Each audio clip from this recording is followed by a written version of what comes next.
Welcome into the Thunder Basketball Universe presented by Summer Moon Coffee. It is official. The Thunder have advanced to the Western Conference Finals for the fifth time in Thunder history after taking down the Denver Nuggets in what was a dramatic and intense, highly competitive 7-game series. Game 7 was not that dramatic after the second half, and OKC really dominated that Game 7 after maybe about the 10 minutes into that first quarter. OKC really finally started to rev up its own engine, start to play with a little bit more confidence, got back into the game, made it just, a couple possession game heading into the second quarter. I know we're going to dig into all of that, but just amazing to see the way that this team rallied and rose to the occasion, and the city and the fans, they were right there with them in Game 7 in this building yesterday. Let's talk about the fans, because that atmosphere inside of Paycom Center for Game 7, we're recording this on May 19th. It's Monday, and so the game happened yesterday, and that was the loudest I think I have ever heard Paycom Center. And now, Nick, you've been here longer than I have. You've experienced high-intensity games in this building years and years and years ago, but in the 6 seasons that I've been here, I've never heard it louder than it was yesterday. Yeah, there were some explosions yesterday. J-Dubs and one bucket in the first half that gave the Thunder its first lead of the game at 27-26. That was a moment. And then in the second half, there were just a few of those steal, run-out, dunk sequences that was just quintessential Thunder basketball at its best.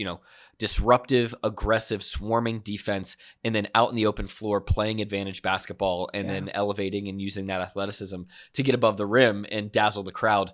Those moments were, we just put them in amber. That is what we want to feel as, people who are inside of a competitive environment. And I know certainly the fans all went home extremely happy yesterday. Yeah, the energy in the building was buzzing around the city, just driving home after the game, because it was a 2:30 tip. So it was still daylight heading home, and you could just tell the energy of the city absolutely buzzing, so excited and amped up for the fact that their team is heading to the Western Conference Finals, which means the Thunder is taking on the Timberwolves. Very quick turnaround for Oklahoma City. After playing Game 7 on Sunday, now they turn around, and Game 1 of the Western Conference Finals is going to be on Tuesday, and we are rocking and rolling here. But first things first, we've got to recap all of the highlights. We got to talk about all of the main stats that stuck out to us. So let's get into our Summer Moon Stat of the Week. Nick, what you got for us? Okay, so we're going to get into some of the bigger picture themes of what happened in Game 7 and, overall in the series. But I wanted to pick one kind of micro stat for you, and it is 11-1. Is that the run the Thunder went on to end the first quarter? No. Or the start of the second quarter? That does sound like a run. That definitely sounds like a run. And OKC had like 3 or 4 amazing runs. I think it was maybe like an 18-5 to end the first half, and then a 9-0 to start the third quarter, and then a 7-0 to start the fourth. But this is not a run. Is it turnovers? Turnovers are involved here. 1 turnover and 11 assists. Oh, nice. And that is the stat line for Cason Wallace, Alex Caruso, and Aaron Wiggins coming off the bench for the Thunder in Game 7. The efficiency and the impact that those guys were able to play with as offensive creators, as guys that could help generate some offense without turning the ball over, really fed into 2 of the Thunder's superpowers this postseason, and particularly this series against Denver, which was the depth and being able to play confidently that many guys that they played all series, and then to be able to take advantage of the possession battle and winning on turnovers, if you look at the Thunder's bench as a whole in Game 7, it had 15 assists, which is more than the Denver starters had for the entire game. And Denver was playing their starters, tons and tons of minutes in this series. Yeah, OKC's second unit has always been its superpower, just the fact that they can rely on so many different guys. How many teams can say that they have a 40-plus point scorer sitting on their bench, Aaron Wiggins, and a triple-double coming off the bench, Jaylen Williams? And not many teams have that level of, high-level competitors and players coming off of their bench. And so for Oklahoma City, they had guys that they could go to. And so one of my favorite parts of this entire series was seeing Alex Caruso shine. Yeah. And his game is just perfectly tailored for these sort of moments. And you'll notice in Game 7, the Thunder had one more trick up their sleeve, and it was take Alex Caruso and throw him on Nikola Jokic. And I don't think anyone expected that, because on paper that just doesn't make sense. There's about 100-pound difference between those guys, and if like not a more. 6-inch height different. Like there's it just doesn't. You draw it up and you're like, really? Are you sure? Yeah. But when you watch Alex Caruso and how he plays, it's not even the work that he did when Nikola Jokic caught the ball. It was not allowing Nikola Jokic to get a clean look for a post entry to begin with. So his work was happening way before any sort of action began for Denver. Yeah, the amount of time that Nikola Jokic had the ball in his hands was almost half of what it had been previously in the series. And Mark Daigneault told us today at practice, he wasn't necessarily like setting out planning to play Alex Caruso on Nikola Jokic almost minute for minute in that scenario, but he kind of danced with the game, as he said, and early in the game when it was working, and when Denver wasn't able to quite feed him the ball the way that they normally would like to. The momentum just continued to rally towards that being a winning strategy, an effective strategy.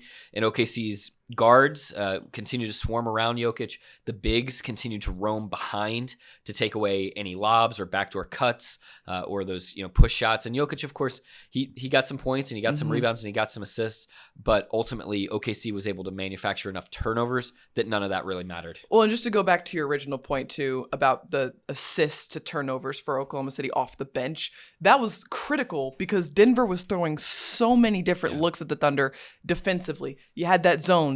They had a 3-2 zone at the start of the series, and it morphed into a 2-3 zone later in the series, and a little bit of junk defense in there too. And so Oklahoma City's ability to move the ball, generate good looks, find the cracks offensively, that was something that they had to work through to get good looks. And for the second unit to come in and keep that blender going real nice for Oklahoma City, especially in Game 7, massive lift for the Thunder. Yeah, and that's just another impact that this roster construction has when you think about the big picture of this team and the future of this team as well. I mean, the average age of the 8 guys that played significant minutes yesterday is right in that sweet spot or below where you would think of these guys as sort of in their prime, mid-20s basically, is what you're looking at. And so you got to be thrilled if you're OKC that you got the contributions that you got. Paris, what is your stat? 13. I wonder if we're going with the same. Is this the number of players that played for the Thunder yesterday? No. I love where your head is at. It's like the maximum number that you can play close. in a game. It's not even close. 13. You want a hint? Yeah, I do. Yeah. The crowd loved all 13 of these. Dunks. Yep. Oh, dunks. Yeah, I should have known this. The Thunder had 13 dunks in this game. And I believe 6 in the first quarter, or it was early in the game and the Thunder had like 6. And I remember looking down and being like, feels like there's been a lot of dunks in this game. And for Oklahoma City, this was massive because, like I mentioned, that Denver zone, did a good job just kind of trying to stall the Thunder throughout this series offensively. But what OKC started to unlock was getting behind that second layer of defense for Denver. And so you would have a guy like Cason Wallace or J-Dub who threw a couple of these. He gets into that paint, gets around that nail area, and because of how potent he is offensively and what he's capable of, all of a sudden Denver's got to come up. That bottom line has to come up and respect what he can do and try to take away his easy looks. And what happens? Chet Holmgren just slides in right behind him, unnoticed. And then, Cason Wallace, J-Dub, they can throw that thing in his general area code, and Chet's going to go get it and throw it down. And I believe Chet had like 3 of these dunks himself. But between those sort of plays where the Thunder's just breaking down that Denver zone or the transition opportunities for Oklahoma City, those dunks, man, they were fueling Oklahoma City's offense. Yeah, there was a lot of joking about how Alex Caruso had 2 of those dunks. That's right. And Chet, after the game, was teasing AC about, he's still got some juice in those legs and a few more years left in those legs. And AC said, I don't always bust it out during the regular season, those dunks, but in the playoffs, I had to go get them. And we talked actually with Mark Daigneault on Saturday, the day before the game, and a couple of Thunder players about this mode that OKC can get into, where with their energy and their effort and their explosiveness and their tenacity, that they can just really overwhelm teams. Yeah. And there were a few different versions of how Game 7 could have played out, but this was a version that was definitely possible and definitely inside of the Thunder, where it's just their energy and their outright passion, tenacity, all of that stuff was just completely flummoxing to Denver in a way that just allowed OKC to get those runouts and just have this constant stream of defense to offense, including a massive Cason Wallace dunk. Oh my gosh, that one was amazing. We talked to him today at practice, and you asked him, Nick, when was it you that asked, or someone in the room asked, when did you know you were going to dunk it? And he said, when I crossed half court. Yeah. And mind you, it's him and Nikola Jokic. So it's like he made that decision pretty early on. One-on-one with a 7-footer, and the 6'4" guy says, I know that I'm going to dunk this. And we've seen a bunch of lefty dunks from Cason this year. I know. Really interesting. Impressive. He's been watching Isaiah Joe a lot. I guess so, yeah. That's probably what it is. But Cason, I want to talk more about him because throughout not just this series, but in this postseason in general, he has been so steady. He has been so reliable, so professional. And, it's not like loud numbers, but it's loud plays. And he's just playing very fearless out there. Yeah, another multi-steal game for him. He had 2 steals. We were talking about the Wiggins, Caruso, Wallace of it all. Those 3 guys also combined for 7 steals off the bench. So 7 out of the 16 steals by OKC. And so when you're getting that level of production and activity and energy from a guy like Cason Wallace, who's in his 2nd year, I mean, he's 21 years old. Yeah. And he not only has these massive assignments that he's getting, trying to defend Jamal Murray, but he's coming and crashing over and getting the timing right on Nikola Jokic catching the ball at the high post and at the nail. I mean, Nikola Jokic has seen just about every type of swarming, trapping, flying at him defense that he can see. And so it just speaks to the hands and the skill level that a guy like Cason Wallace has. And then offensively, to step into those shots that he was getting and shoot them with confidence, knock them down, and then to have the fearlessness of crossing half court in a transition opportunity and saying, I'm going to go get this dunk.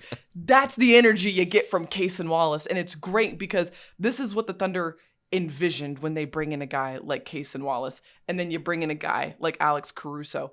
Defensively, that wave of defenders from Lou, Cason, Caruso, exhausting for anyone trying to handle the ball on the other side of the court. Because think of Jamal Murray. He's going toe-to-toe with Lou Dort, trying to peel him off of him with screens any way that he can. Lou Dort subs out. Who comes in for Lou Dort? Cason Wallace. Yeah. And it's just this endless, relentless pressure of on-ball defenders. And all of those guys did such an amazing job just limiting Jamal Murray and, Michael Porter Jr., all the Christian Brown, all of them throughout the series. But I just think of a guy like Cason Wallace, and he's just in his 2nd year, but it doesn't feel like it. Feels like he's grown up really fast and he's found a really nice groove on both ends of the floor. Yeah, and so he's just one of these guys that fits into this team framework right now that on any given night, it can be anybody's night. And the amazing thing about what's coming next is it's a total reset, and the Thunder has to get back to 0-0. I know we'll talk a little bit more about this series, but some guys that we didn't see a ton of minutes of in Game 7, like Isaiah Joe and Jay Will, Kenrich Williams. I mean, everybody's back in play. Yeah. It's not because the series ended one way doesn't mean that that's how the next series is going to start. Exactly. It's a brand new opponent, brand new type of challenge that's coming at you. So, it's just fascinating to see how these things unfold over the course of a series, and then the team kind of recollects itself, works on what it needs to work on, and then prepares for the next opponent in its unique style. Let's talk about a couple of starters in this one. And I want to start with Jaylen Williams, J-Dub, who, didn't feel like he played up to his standards offensively in Game 6. He felt like he left a lot to be desired. And he felt like he had a good process, felt like he had, good looks that he normally gets. They just didn't fall. That's the nature of the game. And I feel like it would be easy in this sort of situation to really try to press in a Game 7, to just try to push your own button, like prove everyone wrong, use the massive platform to just say, I'm a great player. Like I've proven everybody wrong. But he did not do that. But he did have a great game. Yep. And what we saw from J-Dub is what we've seen from J-Dub all season long. And particularly in the 2nd quarter, when he just goes off for 17 points. But the way he did it was pure J-Dub basketball. And it was playing with force, playing fast, and off the catch. Yeah, and he knocked down a couple nice jump shots as he was able to catch and shoot on the perimeter. He made some hustle plays on defense, that motor just continuing to go, tipping some loose balls to himself. That got him out in the open floor just for some easy baskets. He goes for 24 points, 5 rebounds, 7 assists, and a steal. And it felt like the defensive impact was even greater than that, just in terms of the deflections and the physicality. But, being able to get some stuff downhill early in that game, I think was really great for J-Dub. It also, just married nicely with the rhythm and the process that he was talking about, because a lot of the shots that he ended up getting in Game 7 were pretty similar to the ones that he had in Game 6. These ones maybe a bit more on balance, not so rushed, and a chance for him to just really set and fire, and he knocked him down. Knocked him down with confidence and gave the Thunder a massive boost in that second quarter, because it was his dunk and one that gave the Thunder the lead in this game after trailing by as many as 11 points. So incredible stuff from Jaylen Williams, which just really flowed nicely into a third quarter we saw from Shai Gilgeous-Alexander, where he poured in 11 points. And here's the thing about Shai's game that was really impressive. The way he was knocking down threes, especially in the second half of that game, was really, really big time for Oklahoma City, because the Nuggets, to their credit, like they tried to claw back, they tried to make some noise, and not a lot of noise, but they were like, Nikola Jokic was trying to be Nikola Jokic and get Denver back in it. And it felt like for every punch Denver tried to throw in that second quarter, big three from Shai Gilgeous-Alexander knock it down. And I remember the last one that he took to, give himself 35 points, that step back three at the top of the key, knocks it down, just felt like it slammed the door shut on this game in this series. Yeah, that one had a nice bounce, a little home cooking bounce to it as it dropped in. And, that's the shot that Shai's been working on all season. And it's what he's been investing in, understanding that when it comes to this time of the season, he's got to be able to not just make some of those shots, but take them with confidence, take them with volume to keep the defense honest. He goes 3 for 4 in Game 7. He hit a massive one at the end of Game 5 as well. And, just think about the year-over-year growth for Shai. That shot may not have been there for him as consistently last season in these types of moments. And so that development really has made him, even more efficient and impactful. And you look at his stat line, 35 points on 12 of 9 shooting, or 12 of 19 shooting, excuse me. To get 35 on 19 shots is great. And it also leaves so many shot attempts available for your teammates to get into a rhythm. I mean, you look at the guys off the bench, again, Wiggins, Caruso, Wallace. They didn't, make a massive percentage of their shots, but they were able to take 28 attempts. Yeah. And to get your bench that many attempts, it helps them feel involved, helps them feel rhythm, helps them feel engaged in the game in a way that actually allows their defense to even amplify more and forces the opposition to deal with them. If you look over the course of NBA playoff history, teams are going to leave guys in the corner that even if they shoot a pretty good percentage, don't shoot a high volume. Right. This is the purpose behind trying to elevate J-Dub's 3-point attempts, trying to elevate Aaron Wiggins' 3-point attempts. Those were goals at the beginning of the season. OKC's managed to do that. Wiggins took 8 threes yesterday. And eventually the Nuggets had to guard him, and that started to open some things up for everybody else. It's a great point, and those guys are stepping into those shots with confidence, knocking them down because of all the work that they did over the regular season to get them to this point. Now you're on the biggest stage, and it's a big-time opportunity. Those points matter. Every possession matters, and you step into them with confidence and knock them down. Just to go back to the defense, because this is kind of the last key that I want to talk about on Game 7. This was top-line reason why the Thunder was able to run away with this one, and it started in that first quarter. Their ability to dig in, stack stops, and turn that into fast-paced offense, transition opportunities on the other end of the floor. By the end of the game, the Thunder outscored Denver 37-7 in points off turnover. Massive margin in this game. Yeah, and it was a 32-point win. And so there's 30 points of a difference right there in this game. And that's been part of the formula all season, whether the Thunder's really hunting those turnovers or not. It doesn't necessarily matter because they keep on getting them, and I think what they're looking for is disruption. They're looking for discomfort. And a lot of times what that's ending up in is those points off turnovers. And you just got to love the way that OKC was able to handle that part of the game, especially after not having a grip on it in the first quarter. I mean, you look at the first, I think, 8 possessions of the game, and the teams only combined to get 1 stop, and the Thunder didn't get any.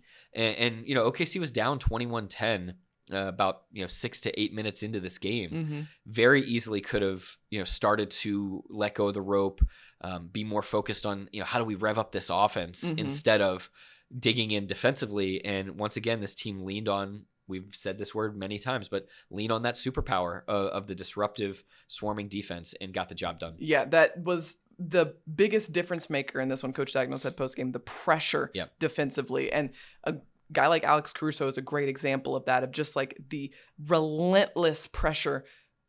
Even with the Nikola Jokic not even having the ball, just pressure on him in general. It caused so much disruption and allowed Oklahoma City to walk away with a massive Game 7 victory here at home. Okay, let's turn the page. Yeah. Because we have to. We have no choice. We had no choice. Yeah. Game 1 is coming very quickly and very fast. So the Thunder, as we mentioned, taking on the Minnesota Timberwolves. What can we expect? I'm actually going to start with this question. Is there any carryover or takeaways from this Denver series that the Thunder can use here in Game 1 against the Wolves? Really, the only one is problem solving. And so, OKC faced some different dilemmas in this Denver series, some things that they had to solve together as a group, had to sort through and figure out, including that zone that you described that morphed over the course of the series. And Mark Dagnall was telling us today, it's not so much, did we solve zone offense and the principles of zone offense? It was like, did we figure out as a group in a high pressure situation where we're playing every other day, how to, as a team, as a group, sort through some problems that are being presented to us and come up with solutions together that make sense and that, people can execute at a high level. That's definitely going to happen here again in this Minnesota series. We're not exactly sure how Minnesota is going to play against the Thunder. We have seen a lot of zone from the Timberwolves against OKC, but a much more aggressive one, a trapping one, one that puts a lot of pressure out on the perimeter.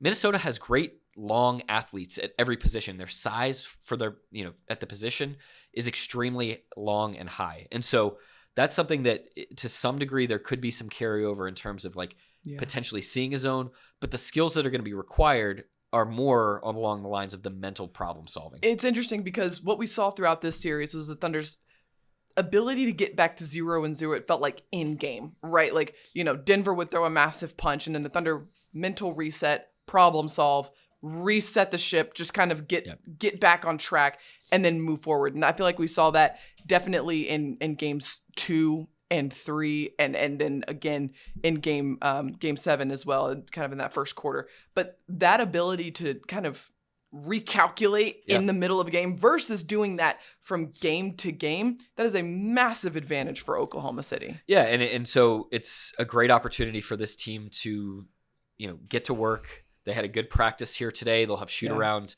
on Tuesday morning leading into the game, and then they'll just go out and play. One of the things that the Thunder should, and its fans should kind of be thinking about here is this is why the regular season matters so much. The Thunder earned the opportunity to have Game 7 here yesterday. Yep. They earned the right to not have to travel between that Game 7 and between Game 1. And, I just can't imagine how much more challenging this would be to be suddenly turning around and having to fly somewhere else before playing this Game 1, 48 hours after you finish a Game 7.